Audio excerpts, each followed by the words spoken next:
Well, it's still raining outside. It's not given up. In fact, possibly it's getting worse. And I am like a drowned rat. I've got a fully waterproof coat on, so my top half's dry.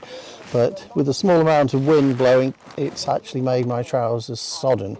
But it's not too bad. It's not too cold outside. Been middle of summer, so I've not really minded it. But it's made vlogging virtually impossible. Well, impossible outside.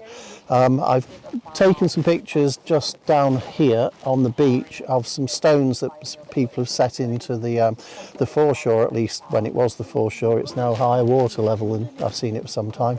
And as a result, I've got a nice minimalist artistic portrait shot of these stones disappearing off into the distance with a 10-stop polarizer on, giving me a 30-second exposure, and it looks quite ethereal because the water just appears to have disappeared and the stones just appear to be suspended in thin space or thin air, which I'm quite pleased with.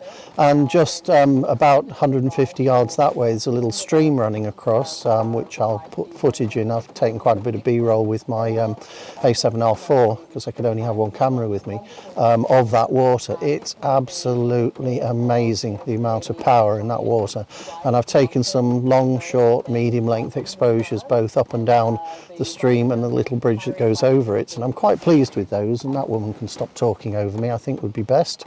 So I'm in the car. I'm just going to actually start the engine and start to dry off a bit, although I don't really see much point because if I do anything else I'm bound to get absolutely soaked again. But it's 10:30 in the morning. There's still a good 5 or 6 hours worth of photography to do, and sorry I can't show you what I'm doing when I'm setting it up, because it would absolutely kill this little Sony RX100. It's not waterproof, and I can't juggle an umbrella, a camera on a tripod and a handheld vlogging camera at the same time.